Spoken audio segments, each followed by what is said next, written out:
Well, thank you. Thanks, everybody, for coming out tonight, and to the Colorado Foothills World Affairs Council for bringing me back to Denver. It also allowed me to go to Grand Junction yesterday and to Colorado Springs tomorrow. So we're making the most of it. But really, it's wonderful to be back, and especially I would like to thank Joe and Nancy Shaw for organizing this, but also for your wonderful hospitality while I was here. And also a special treat to look up over the buffet and see my old colleague from the Foreign Service, Stan Harsha, who joined the Foreign Service just a click or two, I think in the next class after mine, and who also served in Beijing and went through the same language training that I did. And I had no idea I was going to be reunited with you tonight, Stan. So really wonderful to see you here and to see all of you. And a new board member. Just before I begin, could I see hands on people who have been to China? I always like to know. Wow, so at least half the room. All right. And Joe, I'm going to put myself on a stopwatch to make sure that we get the presentation and Q&A ratio right. So if you will tell me how long I have, what do you think? An hour 35 minutes. Okay, that should be fine. Let me tuck this back in, then we'll go. Sorry.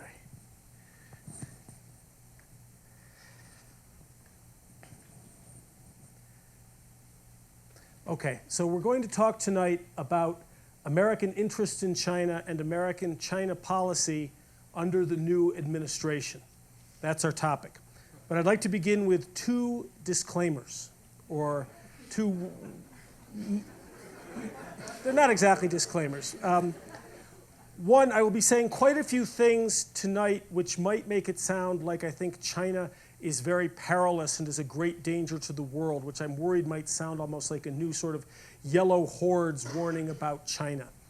And that is not my intention. So I want to state clearly at the beginning, the rise of China is legitimate. It's a good thing. It is primarily about human flourishing and improving the daily lives of 1/5 of humankind. And our response to that should be great. Good for you, congratulations. It has never been done at this scope and at this scale before. So I want to bear that in mind. Now, there are elements of China's rise, which I'll talk about, which do present problems for us and for China's neighbors. But that's not what their rise is for. So China's rise is legitimate. And China's desire, as it has risen, as China has become wealthier, China's desire to play a greater role in guaranteeing its own security in its own neighborhood is also legitimate. This is what any country would wish to do.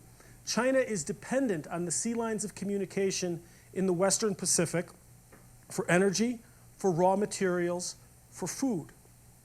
Those sea lines of communication can be closed down in times of war from unsinkable land bases, from what China calls the first island chain. If you think about Japan, an American ally, stationed American troops, down through the Ryukyus in Okinawa, again, American bases, to Taiwan, a quasi-ally, the unsinkable aircraft carrier. Then the Philippines archipelago, still an ally of the United States. A little shaky, but for now, still an ally. And then we have the littoral states of Malaysia and Indonesia, which are not United States allies, but China is very limited. It's bottled up. It's hard to get out through the very narrow straits of Sunda, of Malacca, which again can be closed down in times of war from the land. So this is not satisfactory to China. And that's understandable. Again, it poses a problem for us, but China's rise is legitimate in the main, and China's desire for greater security and to play a greater role is also legitimate.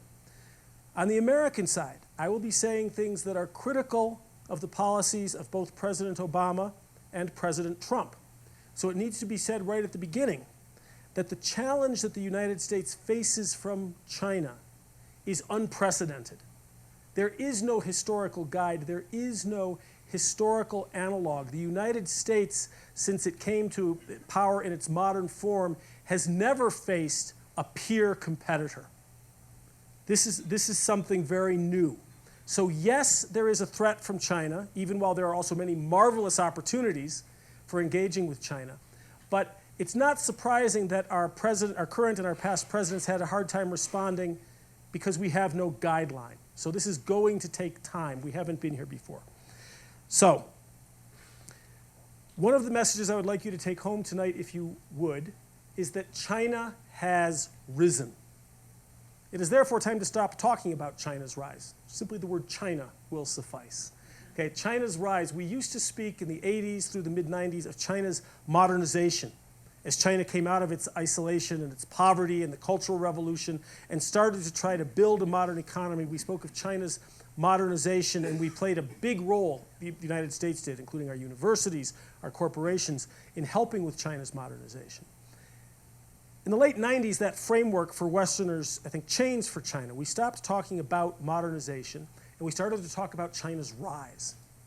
And I think that in the late 90s, through the early, are we calling them the aughts? What are we calling the first decade of this century? Did we settle on that yet?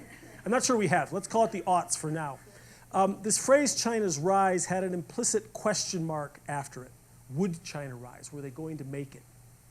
And then around about 2004, 2005, my sense is that the punctuation changed, and it became an implicit exclamation point.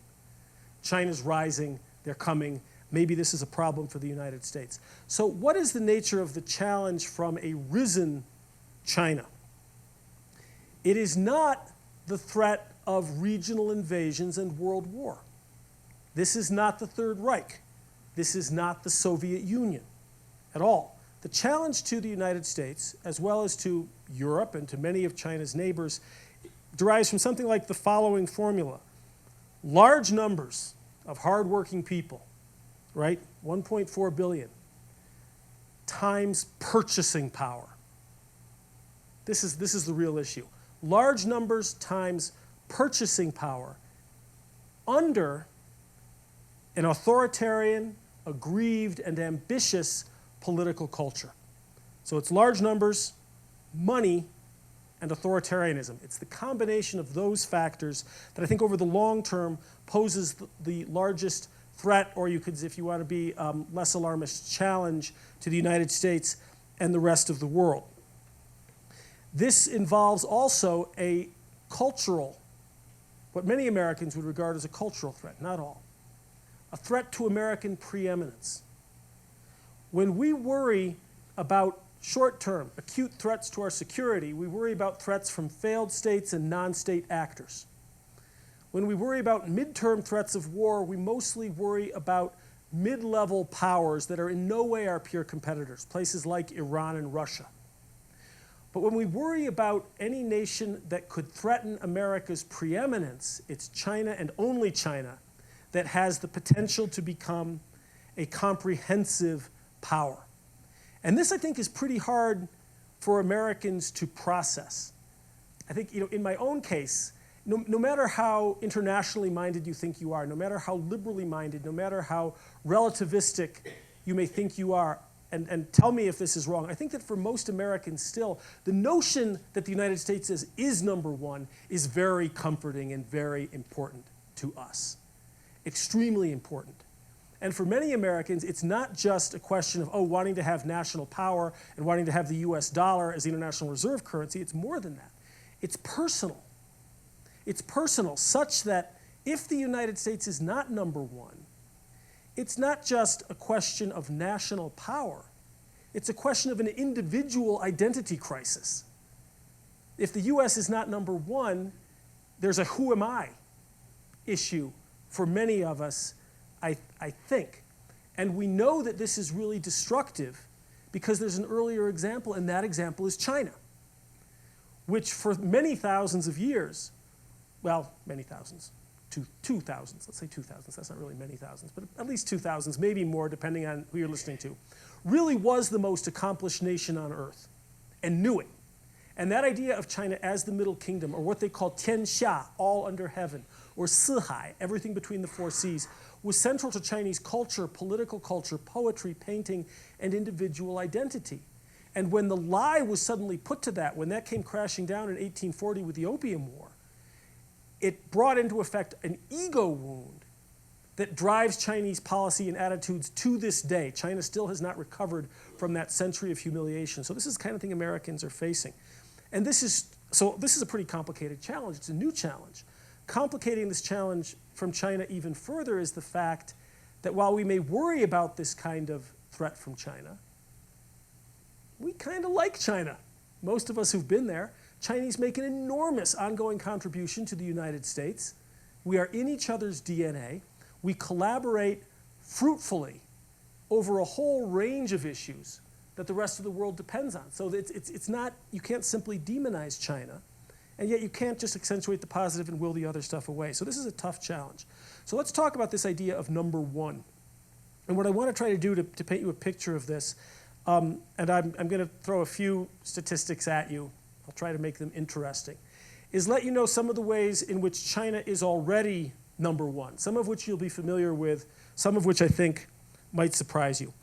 We know about the population, almost 4 billion, number one in the world, likely to be overtaken by India 2040, 2050, but for now, number one.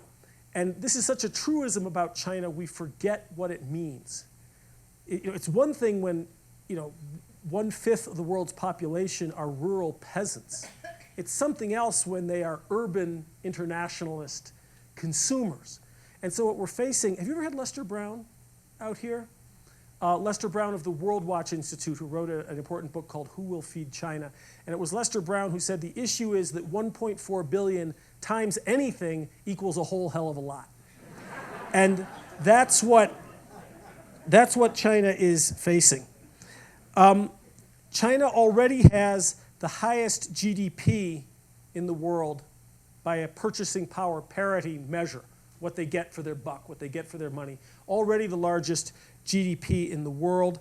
China will likely, not certainly, some would say certainly, but likely become the world's largest economy within 5 to 10 years, and then retain that status for the rest of your children's and your grandchildren's lives, and will also probably grow the gap. We were talking about this a little bit at dinner.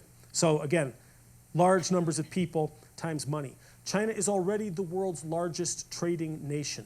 It is the number one trading partner for most countries in the world, almost all the countries of East Asia, and it's the number one trading partner of the United States. China is the world's largest exporter of goods. And then very importantly, again, of all these stats, you can forget most of them, but remember this one. China already has the world's largest middle class. According to Credit Suisse, at the end of 2015, they defined the middle class as people, individual people, with between 50,000 US and 500,000 US in income every year. And at the end of 2015, America had about 95 million such citizens, and China was at about 110. And they've grown the gap. This is very important because if they've got the world's largest middle class, China becomes the tastemaker to the world. They drive markets. Cell phones are designed for Chinese tastes. New technologies for Chinese tastes. Clothing for Chinese tastes. Cars for Chinese tastes. American movies for Chinese tastes. This has already happened. This story we're just waking up to, but it's actually about 10 years old. And it works like this. Hollywood, our filmmakers, these are supposed to be the architects of American soft power, right? The conveyors of the American dream. Hollywood studios are now driven by the blockbuster. Not the good rom-coms, not the independent sort of quiet little films. It's the blockbuster. China has the world's #2 largest box office, second to us, will likely overtake us as the world's largest box office take within about 10 years. So a blockbuster cannot be a blockbuster unless it plays in China. American film studios know this. So they are writing scripts to play in China.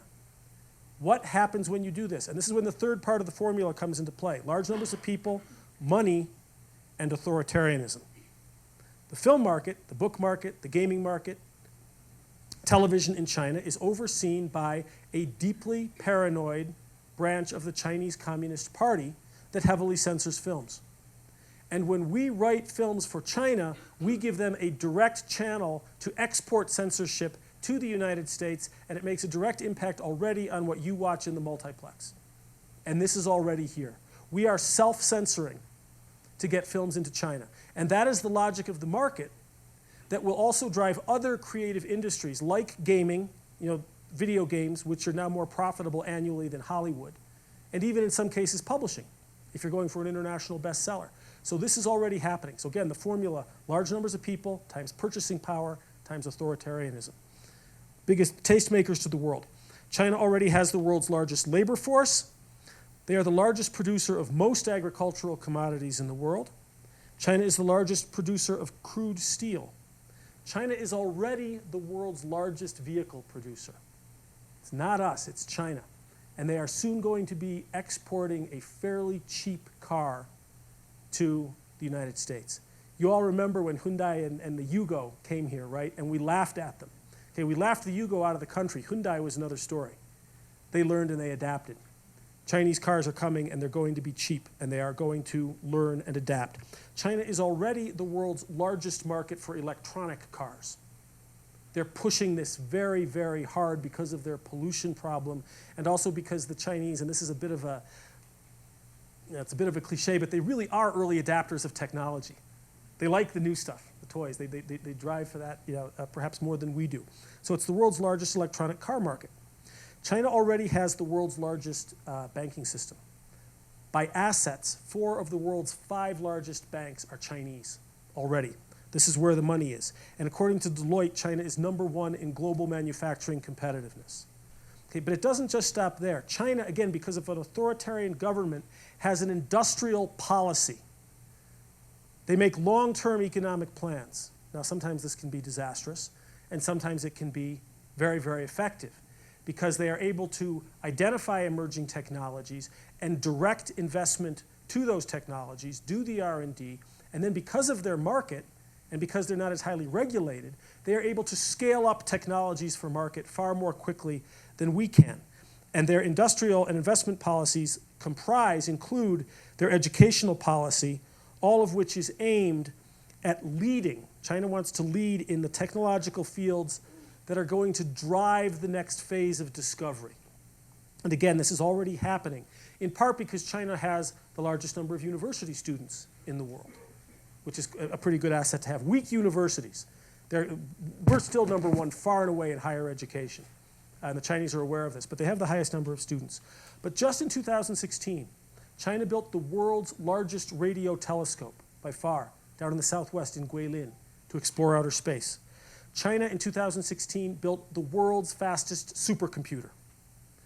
The previous world's fastest supercomputer was also Chinese, but the previous one used American chips and foreign components. The 2016 Chinese world's fastest supercomputer is all indigenous. No imported chips, no imported components. China in 2016 launched the world's first quantum satellite, and it's already conducted a handshake with the ground station. Quantum computing is one of the next driving technologies, and the advantage of quantum satellite communications as well as quantum computers, in addition to being extremely fast, is it's believed to be unhackable. And China, working with some European partners, is ahead of us on that. Excuse me. China has the world's largest bullet train network, the world's largest hypersonic wind tunnel for testing of new technologies. They are the world's largest generator of wind and solar power. They have been the largest market for industrial robots since 2013. They're way ahead of us, and they're starting to build more of their own robots.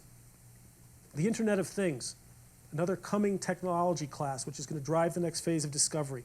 China's #1 in that market. They have 22% of global market share for the Internet of Things. China is about, probably this year, to surpass the United States as the largest market for consumer-grade 3D printers. 3D printers that cost $5,000 and less. That's consumer class. They're going to become the largest market for that. China has the largest population of internet users, the most mobile phone users, and then lastly, and I know that this is, I'm sorry, I'm beating over the head with these, but I sort of want to, because we need to make the point. This is something that I think America isn't quite awake to yet. Or maybe you are here, but I can tell you that Washington is not. So China is also, how many of you have paid for things in a store with your cell phone, just flashing your cell phone up against a sensor? I saw one hand, 2, 3, 4. 4 of you have done this. China is the world's largest digital payments market. Their market for digital payment is 50 times larger than that of the United States already. Again, they are driving these technologies. And now, of course, They're also negative number ones in China. These are their positive number ones. They're the world's largest CO2 emitter. There are a whole series of negative number ones in China, and this is where, as so often happens when you talk about China, you reach a conflict. I forget who said that China is the country in which every proposition, including contradictory ones, are simultaneously true. And there's something to this. And Wen Jiabao, China's previous premier, he's not in power yet, he was in a conversation with some Americans who were talking about the China challenge. And he said, you Americans look at our big population, and you multiply by our development, and you're afraid of us. As the leaders of China, we have to take this same large population, divide by our limited resources, and we don't know how we're going to govern this place. So we see a multiplication issue and fear. They face a division problem. And that's true. I think bearing in mind that multiplication, division distinction helps to relativize this list of number ones that China has, which I think is a pretty good list. I'd like to have it in our pocket if we could, but we don't. But that's not only China's kind of strategic advantage. I mentioned that China becomes, the tastemaker to the world because of their consumer power. They're the world's number one trading nation. They have a lot of economic power. When we try to have this discussion with China, they say, oh, but we are only a poor developing nation. You've got to look at per capita. Yes and no. It's true that there are still a lot of poor people in China. It's true there are a lot of poor people in the United States. And it's true that as a moral, humanitarian matter, we should absolutely wish China success in lifting those people out of absolute poverty. As a moral matter, absolutely. But if we're talking about U.S. China strategy, our relative strength, if you're talking about the challenge to American preeminence, frankly, the back of my hand to per capita measures. It's not relevant for two reasons. They're the tastemakers to the world with the most consumers, and because of China's authoritarian system, China is already able to place a higher percentage of its national resources at the service of strategic goals than we can. So some of my friends in Washington, like Derek Scissors, a very good economist at the American Enterprise Institute, he'll say, oh, don't worry about China's economic growth. GDP is a meaningless measure. We have far more national wealth. Our national wealth, cumulatively, is far greater than China's, and China will never catch up. I don't think about economics, I think about geopolitics, and the answer to that is, so what? That wealth is in the hands of wealthy individuals and cannot be placed at the service of our strategic goals, whereas China's can. And so that's why I think it's time, just as we need to speak of a risen China, we need to speak of China as insofar as developing means anything, it's sort of a developed nation. No special allowances because you still have poor people. So do we. So this is a big advantage that China has. China also, when it looks at its competition with the United States, and it does see itself as being in competition with the United States. Again, despite the Chinese are not anti-American, extremely friendly, wonderful hosts, interested in cooperation in all sorts of ways, but the Chinese leadership sees this as a competition. In fact, now with Donald Trump and Xi Jinping, for the first time since the opening to China in 1979, both of our countries are led by men who see the relationship as fundamentally adversarial. That's never been true before. We've tended to say, well, cooperation, competition, let's put a thumb on the scales to emphasize cooperation. That's the policy of engagement that we still follow and should follow. But the truth is that we tend to see the relationship more adversarially. China approaches that adversarial relationship because it sees the United States as the main obstacle to its meeting its goals. China approaches this with a whole of government strategy, and it can also have a whole of media and therefore whole of society strategy, which we can't do. We're not that focused on China. So China, as I said, is interested in developing what it calls its comprehensive national power. That's the name of the game for China. China intends to be the most powerful nation, the lodestone of East Asia, and that is its natural and historical role, economically, in terms of its landmass, everything else. The problem is it can't become top dog in East Asia unless it displaces the United States, such that we can't honor our treaty obligations to Japan, South Korea, Australia, Thailand, and the Philippines. And if China, furthermore, is able to develop a zone of deference in the Western Pacific, it can only do so in violation of international law, which we don't want to see. That's what they would like to see. So now we have a new president who is taking a new approach to China. You'll remember that on the campaign trail, candidate Trump was extremely anti-China. And Bill Clinton was anti-China on the campaign trail, George W. Bush was. There's a pattern that the Chinese know about of American candidates using China as a punching bag, but then settling down once they get into office. But even at that, Trump was more than usually interested in using China and the threat from China to build support. And he spoke of China raping the United States and stealing our jobs, and said that we needed to impose a 45% across-the-board tariff on China, and made other proposals of this kind. But in fact, he hasn't done that. Since the Mar-a-Lago meeting, Trump has been the first president to conduct an experiment in taking a transactional approach to relations with China. And what I mean by that is that other presidents have been careful to say, well, we've got economic relations and economic concerns, we've got intellectual property rights concerns, we have human rights concerns, we have political concerns, and we need to keep these on separate tracks and not confuse them. Because once you confuse them, you end up paralyzing the whole system. So treat each problem on its own terms, don't intermix them. Work for progress, but don't make trade-offs across categories. Trump is willing to be transactional and willing to make trade-offs with China.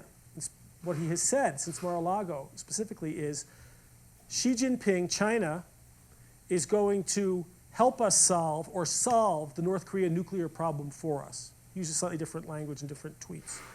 And as long as they're helping us on North Korea, which Trump is right, is our major security threat in the East Asia Pacific. There's no question about this. He said, as long as they're helping us on that, why would I be hard on them on trade, investment, and currency issues? Music to China's ears, that transactional linkage. So the question then becomes, what is the deal that we're offering China? I'll tell you how Beijing sees it. China sees the Trump administration as unsettled to date. They know that it's still finding its sea legs, and they can't be sure of its directions. But they also like where they have us right now. China sees itself as having played the United States fairly well, and I think that they probably have. And what China thinks the deal is this. China promises to help us on North Korea. In exchange, the president has already said we're not going to push on his main campaign issues with China, which are trade, investment, and currency.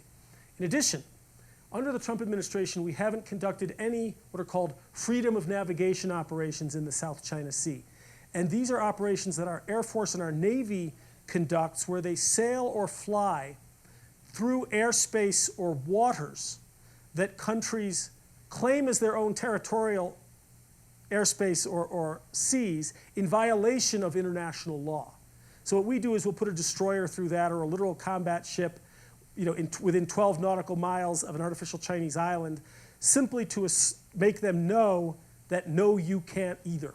These are not your territorial seas. And we do this not only with China, we do it with a whole host of countries, some of which are allies, wherever we think that they're making claims to airspace or sea space that are illegitimate. It's something we do in our role, which, yes, self-appointed, but fairly well received internationally as the protector of the global maritime commons, to make sure that countries aren't claiming seas, especially illegally.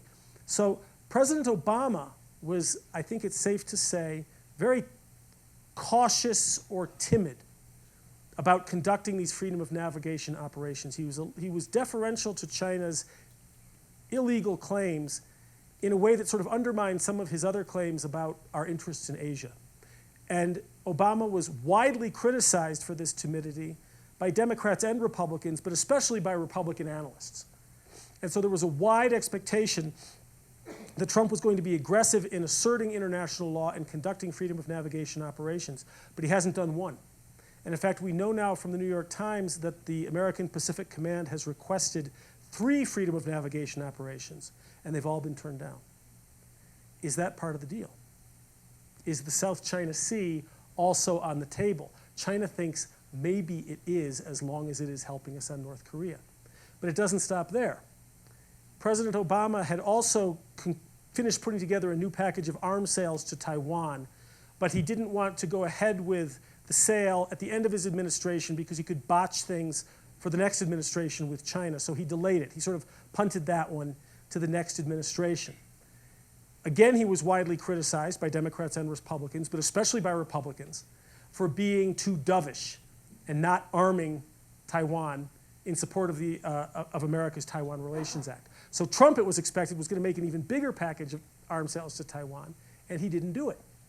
It hasn't happened. Not only that, he has now said that he will not have another phone call with Taiwan's president unless he clears it with Xi Jinping first. So is Taiwan on the table?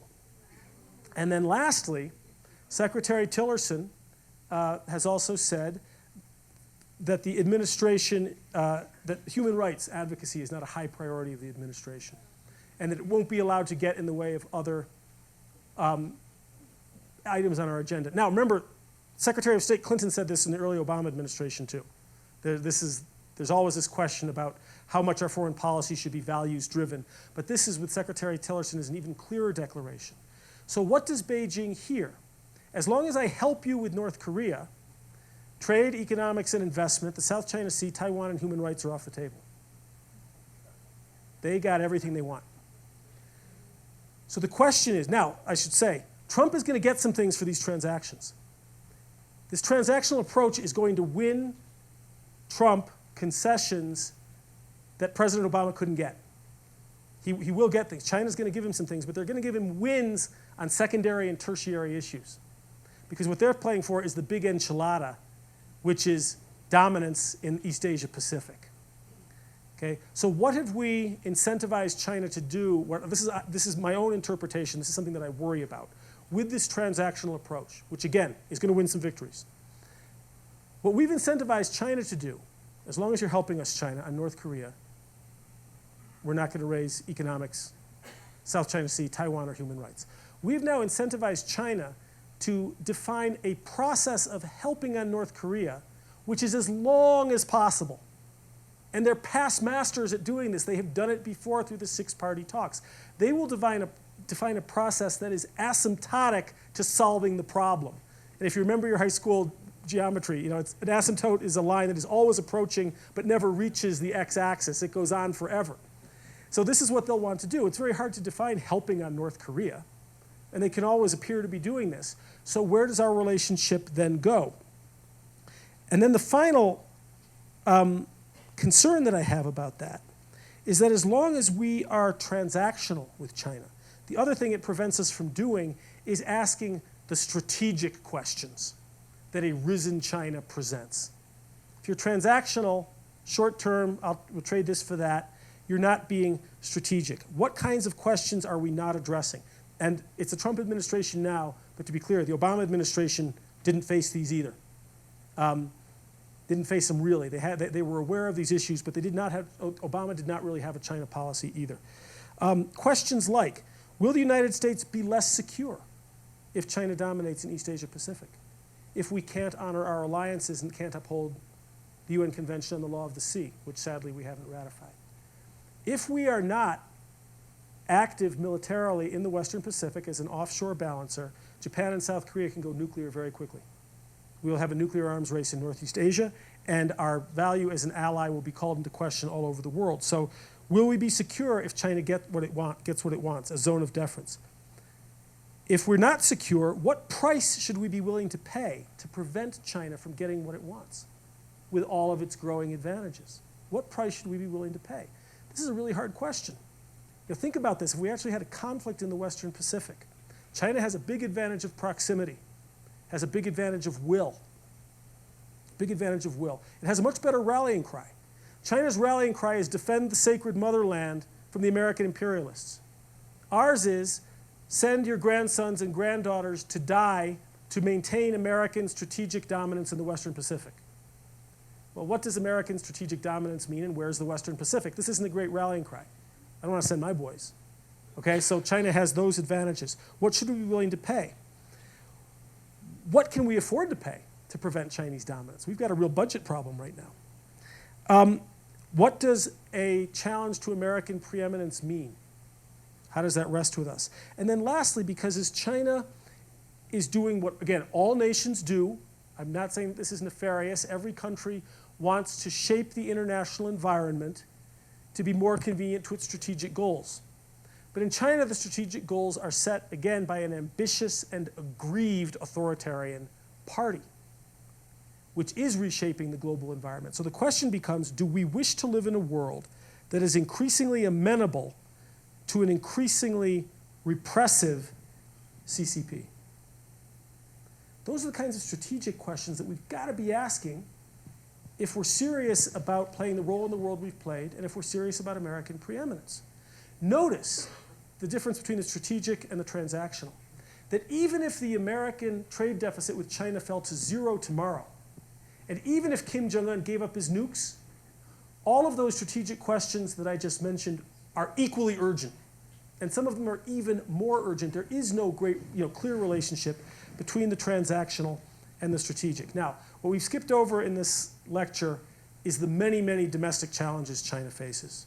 China is in many ways a fragile country. Right now, there have been a number of books and articles out that predict a collapse of China, a failure of China, or at least a stagnation of China. The notion that China will not escape the middle income trap, that it will have a long stall like Japan's, that all of this is about to stop, and that they'll be caught forever in the middle income trap, or that China might actually collapse. Those books, those articles, all raise valid points about China's fragility.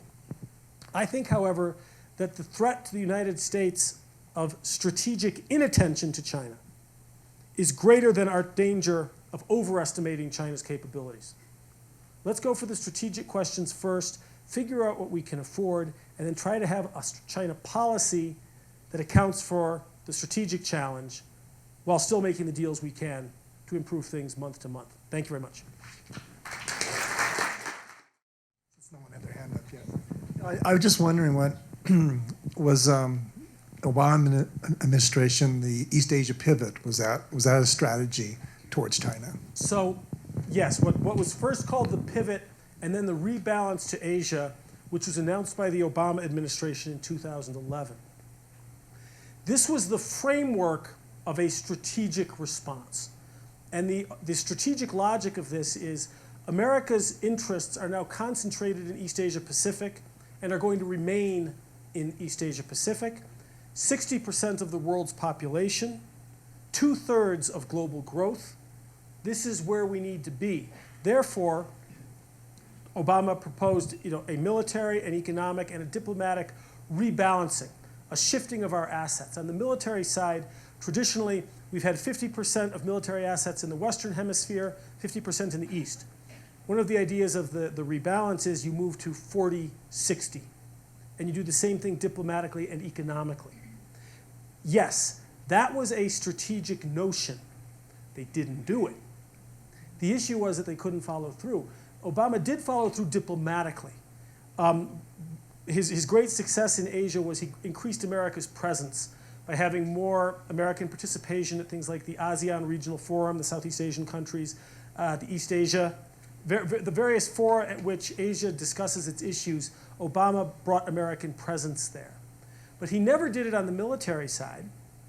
The economic part of the rebalance, that leg of the stool, was the TPP, which failed.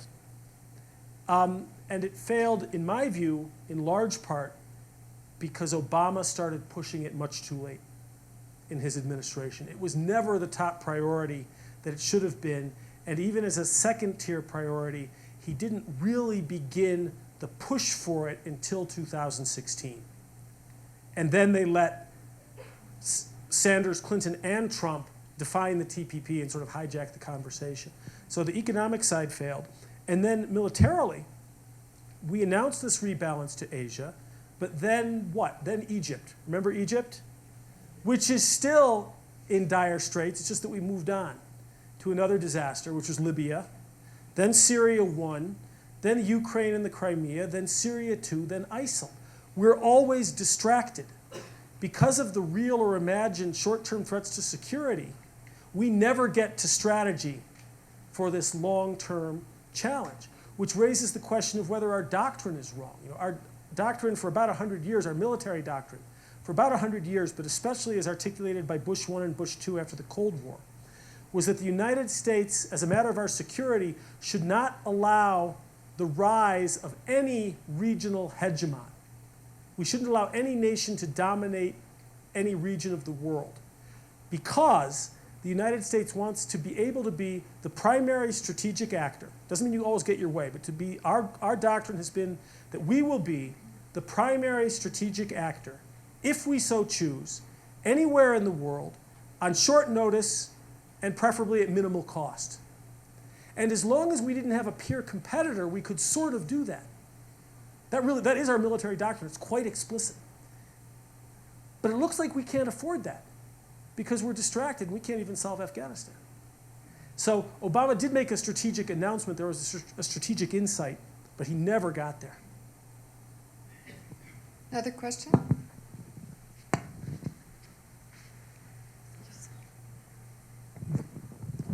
Oh, thank you. This is just a clarification I'm curious about. You were mentioning that they have the most students, and are there? It went too fast for me to get the program here. But are the students in Japan? I mean, in China? Okay, right. Or they are over here? Are they in Europe? Where are these students being? So, And how many? And the universities and higher education in China? So this touches on a couple of related, very important issues. China has the most number of students at universities on its own soil of any country in the world. Most of those are Chinese.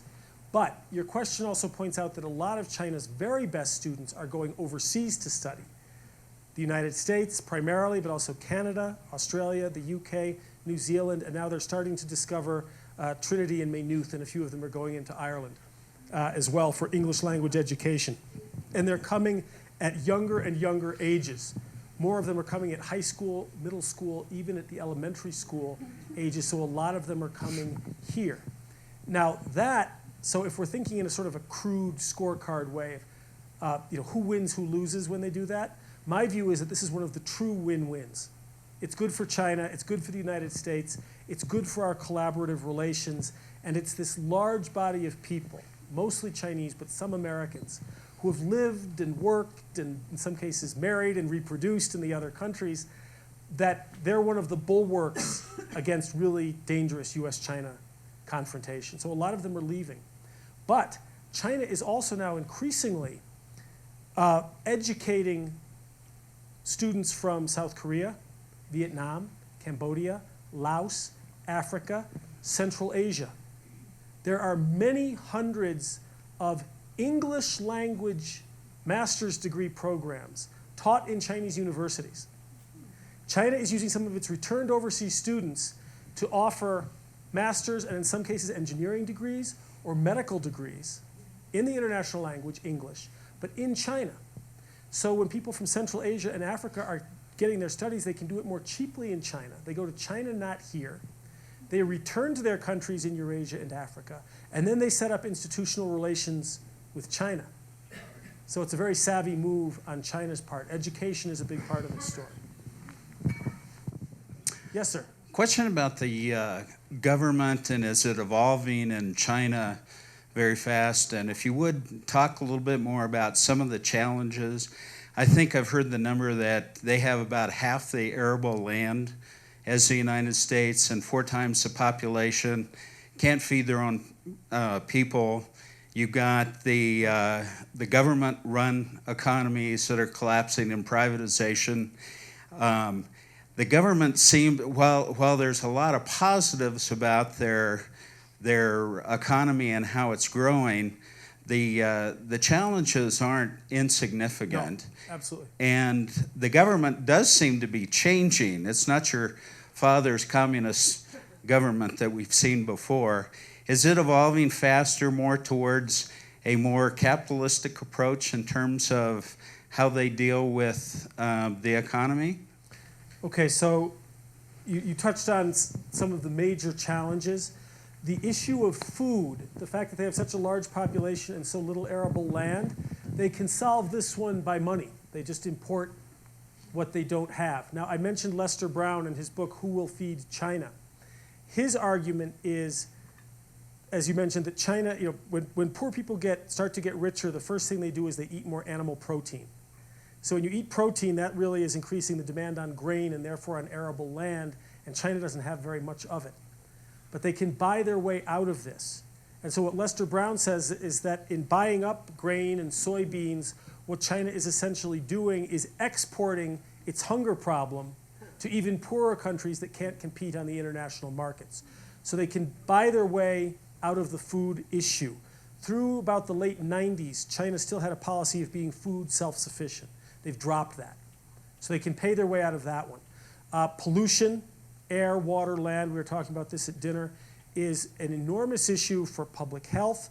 It detracts from economic growth, and it's a major source of social discontent with the government. So that's a major stressor.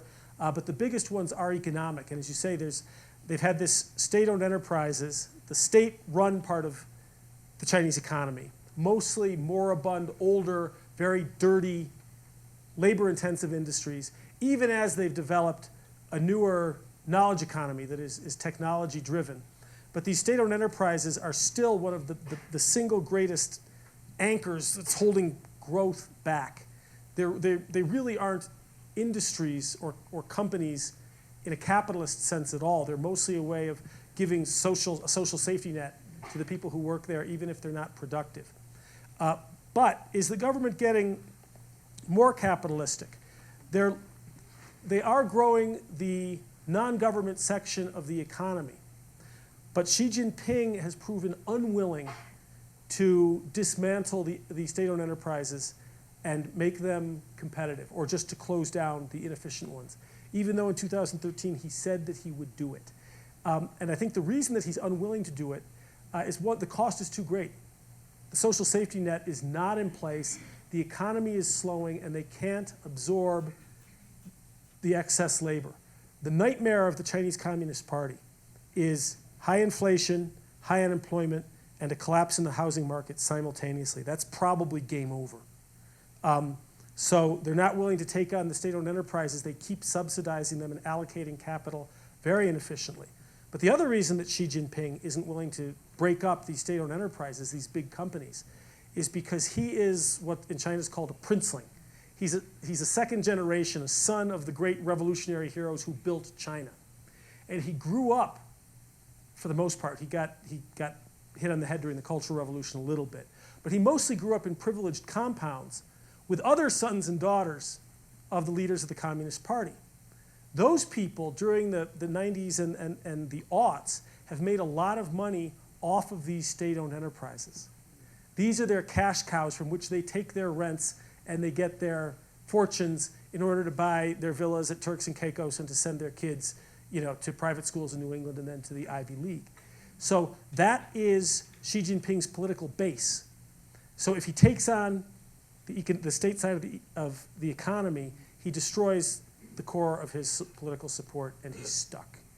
So all of the easy answers are over for the Communist Party. They used to hold the economy and the society tight. For 30 years, they got a lot of benefit just by doing this. But those benefits, the low-hanging fruit are gone.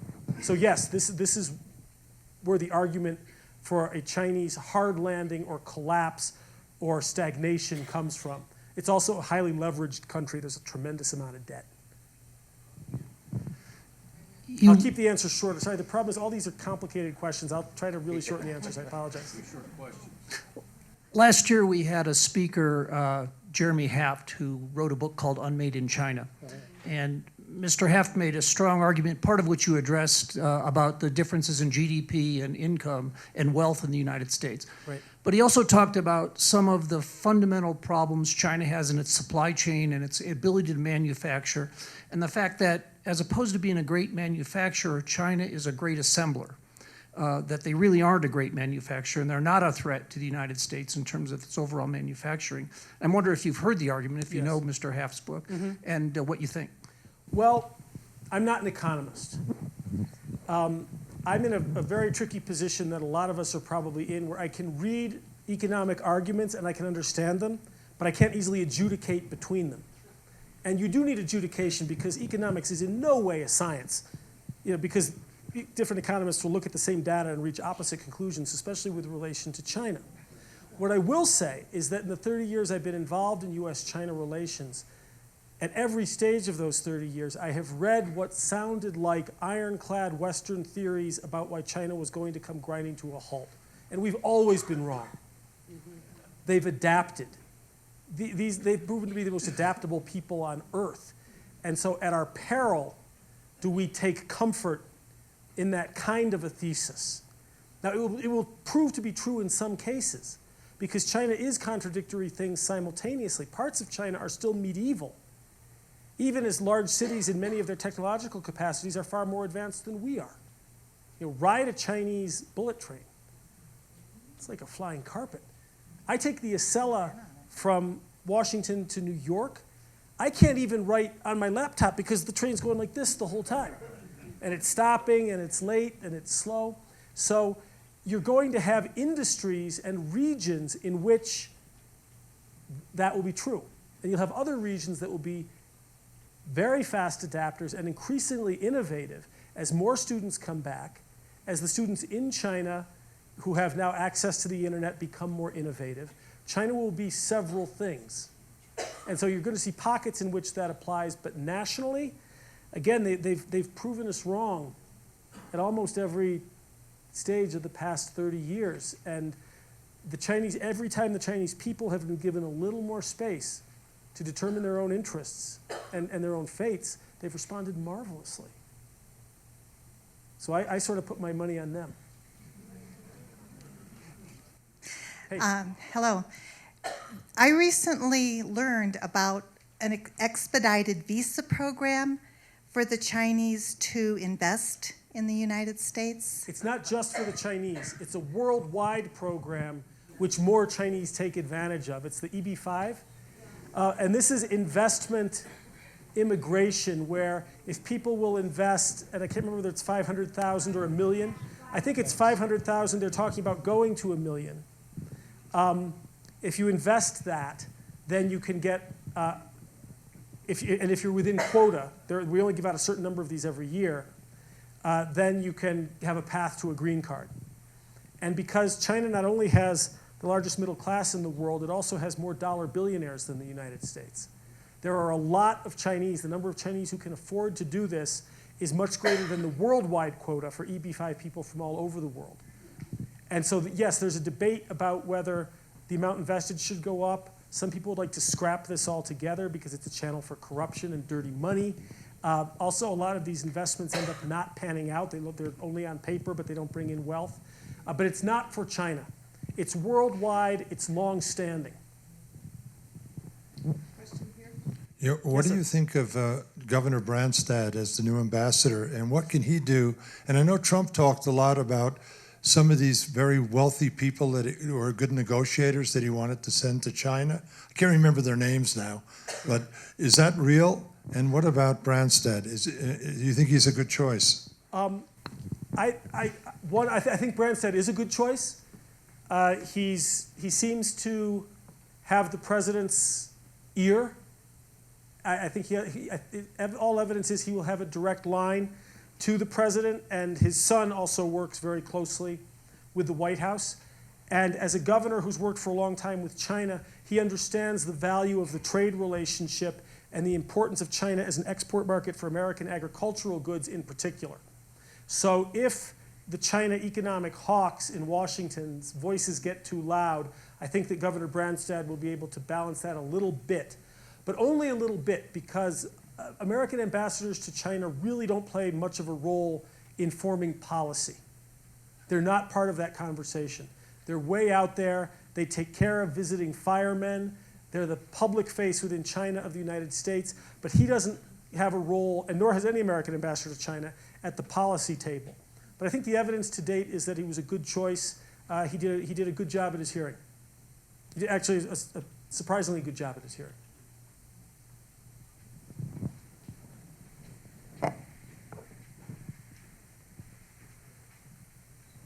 Although I'll add one thing to that. It is not true that he and Xi Jinping are close personal friends. This is silly. It's something that it's sometimes convenient for each of them to say at the beginning of a toast, but it won't have any impact on U.S. China relations, this purported friendship. What I'd like to know is actually what influence can China really have over North Korea? And what, if you were to have worked out that deal, whatever deal it was that Trump worked out, what would you expect that it included to have as an end result? So, first, there's no good answer on North Korea. This looks like an insoluble problem. So it's not the case that we've had, dumb Democrats or dumb Republicans who couldn't get an obvious good deal. There is no obvious good deal on this one. I think that President Trump is right to say that all options are on the table. I think that many folks think that he's wrong to be occasionally somewhat threatening toward North Korea. I think that probably has to be part of the mix. That's part of all options, the threats. But he's also said he's willing to talk to the North Koreans, which should also be a piece of it. So I think that all options, but of course this is what Obama said, this isn't new. China has to be part of the process. But China is not going to solve this for us. And it's not clear that they can. China is North Korea's lifeline. Therefore, sanctions cannot work unless China is willing to close the border. China will never be willing to close the border. Okay, we want sanctions. They want to use just a little more sanctions pressure because they want Kim Jong-un, who they despise and ridicule. They want Kim Jong-un to be more compliant, to come into line and to listen to Beijing and pay Beijing respect. We want sanctions to bring him to his knees so that he gives up his nukes. But China doesn't want that. China does want a denuclearized North Korea and a denuclearized Korean Peninsula, which we want. They don't want regime collapse. They want North Korea as a buffer state between South Korea and itself. South Korea is an American ally. American troops are stationed there. If North Korea collapses, their fear is you have South Korea up to the Yalu River, and you remember what happened last time American troops got near the Yalu River. So China is not going to solve this for us. They are a player. They are also recently a fairly disingenuous player, and that their official statements recently have been, oh, this is just an issue between the United States and North Korea. These squabbling, unreasonable children. I'm the responsible adult in the room. As though North Korea would exist without their help. Okay? They gave them the technology to build their nuclear weapons. Despite the increased sanctions, China's own statistics tell us that their trade volume with North Korea increased 40% in the first quarter of this year. And the South Korean intelligence agencies, which take the bits of exploded North Korean missiles out of the ocean, has found that they are chock full of Chinese-made high-tech components. So China's very much a part of this. But there are areas of overlap with our interests, but it's not wholly commensurate. So we can't put all of our hopes in China. They both probably cannot and certainly will not do it. Although if all of a sudden North Korea changed his mind, they'll be very happy to claim credit. I'd like some more clarification on the strategic approaches that you say that Obama tried, wasn't able to pay for, and now the Republican and Trump are going with the transactional. What do you see long term with that approach? With the transactional approach. Well, what's happening So now? what I see with that is China has been, for about the past 10 years, in a period that they describe publicly as their period of strategic opportunity. And what they mean by that is a chance to increase their regional and global influence. And they're doing this not only in the East, in their maritime periphery, but they're also trying to improve relations with Russia to the north, with Central Asia, East Asia, and in fact all of Eurasia through this One Belt, One Road program, with Southeast Asia, with Africa, through investment, through aid, through loans, China is very much on the march, and it sees a window in which it can spread its influence. But in terms of achieving all of its goals, it also sees the United States as its primary obstacle in two ways, major ways. One is the American military presence in the Western Pacific, where our hard military might far surpasses theirs, even before you add in what our allies can do to help us. So they see that as getting in the way. And they also see America as the leader of what is sometimes called the liberal international order, which is kind of a dubious phrase. Okay, but America as defining the norms by which nations will interact with each other, norms that are more or less liberal. They see, as does Russia, as does Turkey, as does India in some ways, that's working against them. So what they see now with Donald Trump is that if he's transactional, he will not challenge China in these ways. He will not attend to the strategic issues.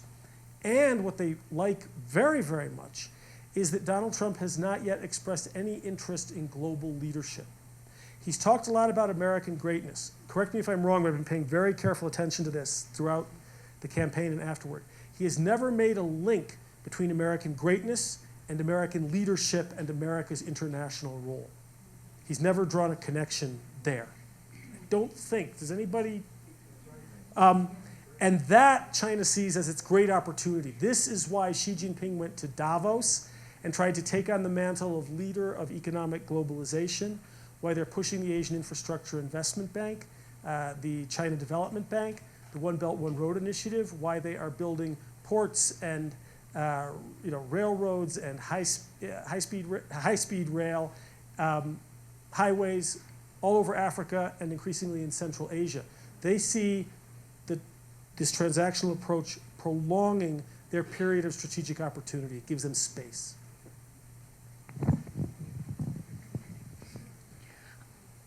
If you would, I'd like you to talk a little bit more about the Trans-Pacific Partnership.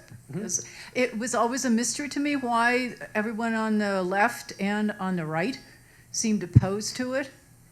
Right. And I'm not really buying what you said that it failed because Obama didn't promote it enough. So, but you can expand on that, and I might change my mind.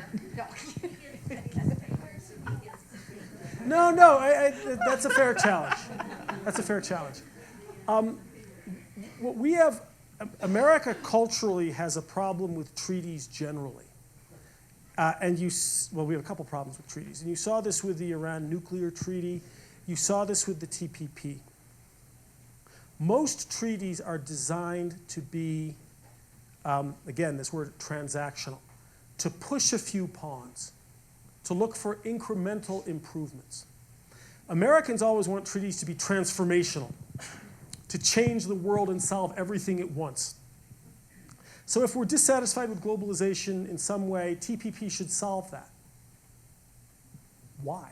It's not clear to me why that, and Obama allowed that connection to be made both by Democrats and by Republicans.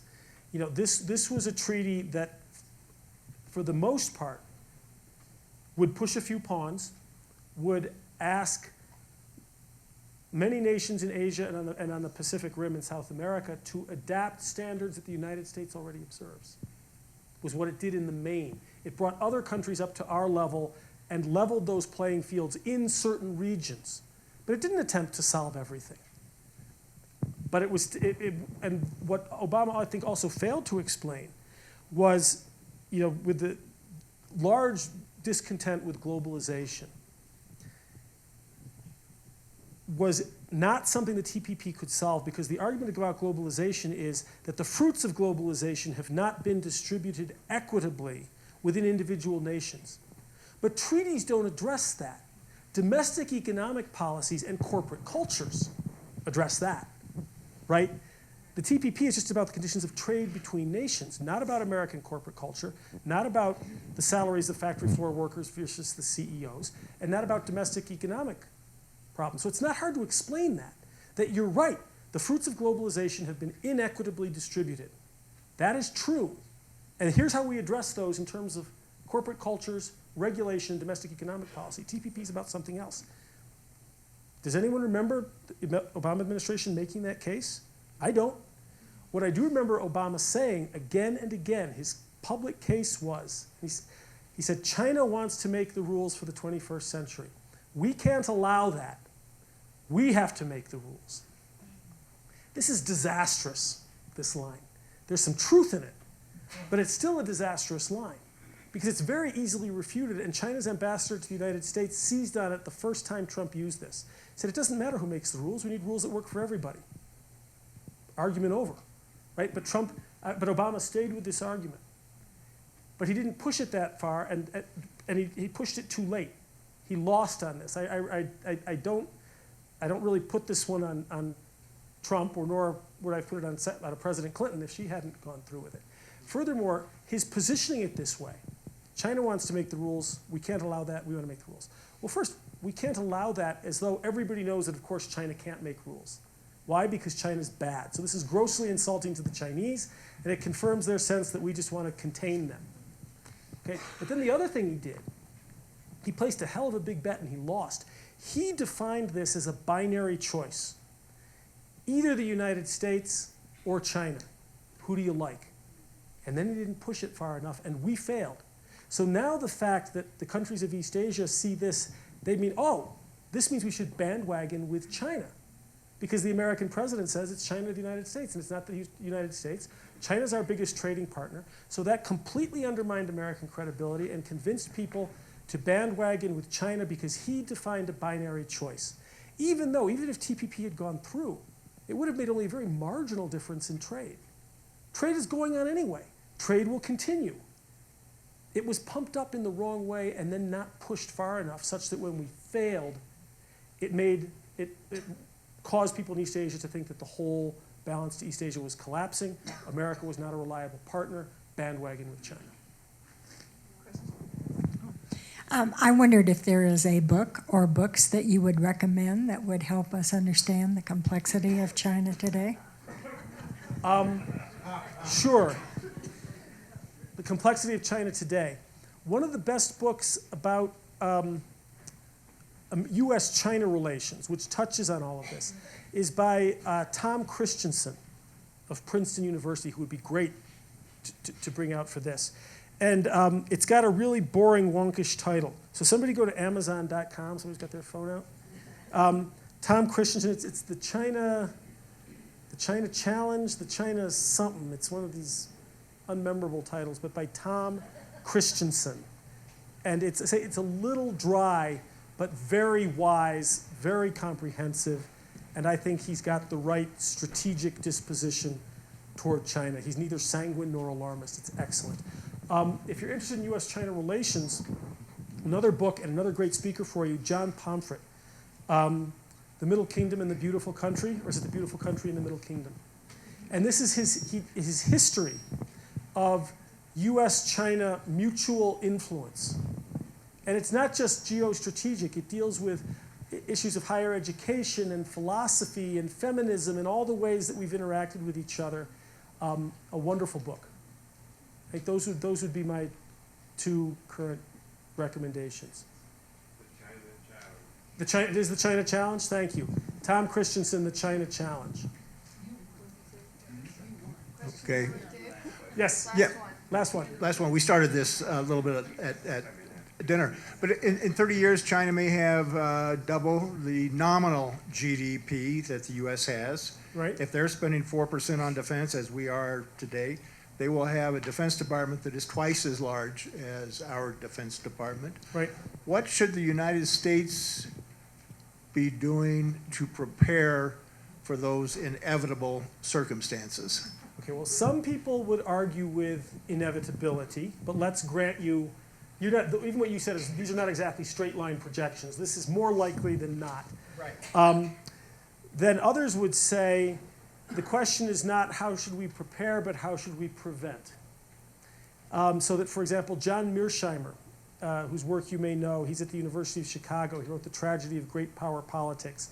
And he's one of these political realists who says that we're destined to fight, and therefore we should be working now to subvert China's economy.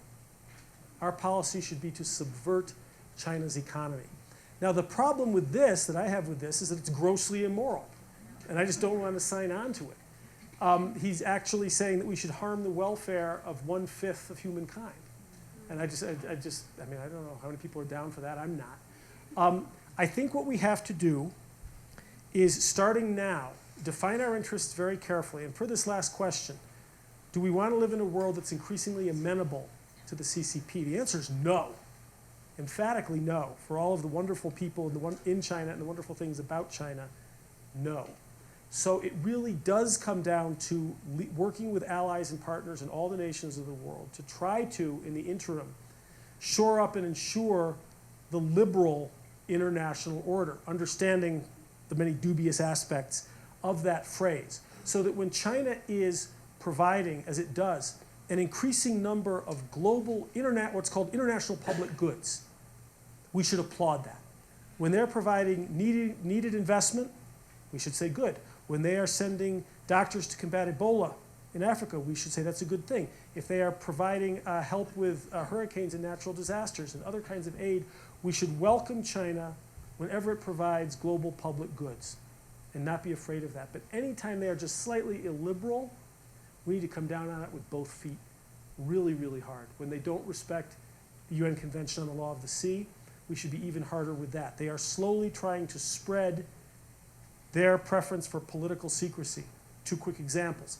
There's a process at the United Nations whereby a UN committee certifies international NGOs which apply as advisors to the UN. And this is a public process. China 3 years ago proposed making it a secret deliberation. Secret deliberations, secret votes, so you wouldn't know which member of the Security Council was opposing which NGO and why. 3 years ago, we managed to vote them down. As they're spending a lot more money in Eurasia and Africa, I'm not sure we get to vote them down on that next time. The Bank of International Settlements, very important bank for international commerce, again, does its work in the light of day, makes its decisions and its assessments of deals and national banks publicly. China is fighting to have all of those deliberations done secretly. It wants everything done in the dark. And we have to fight all of that very hard. So I think it is about world leadership. It is in no small part about values. And then it's also remembering China's changing. 30 years from now, think how different China was 30 years ago. Who got to China in the 80s? So quite a few of you have seen this transformation. If you went in the 80s, you really saw this dire poverty, this sort of cultural revolution sameness. Very little in common between that and today's China. You could see an equal jump socially, culturally, intellectually in the next 30 years. So China will be different. And of course, we're changing too. We're not so sure how we're changing right now. And I forget who said it. This may be a good thing to end on, because I know we're running up against this, and it's stealing somebody's line, and I can't remember who it is. I should attribute it to them. But for these reasons, the line goes, China is betting that it will get rich before it has to change, and America and the rest of the world is betting that China will have to change before it gets rich. For this reason. Thank you very much.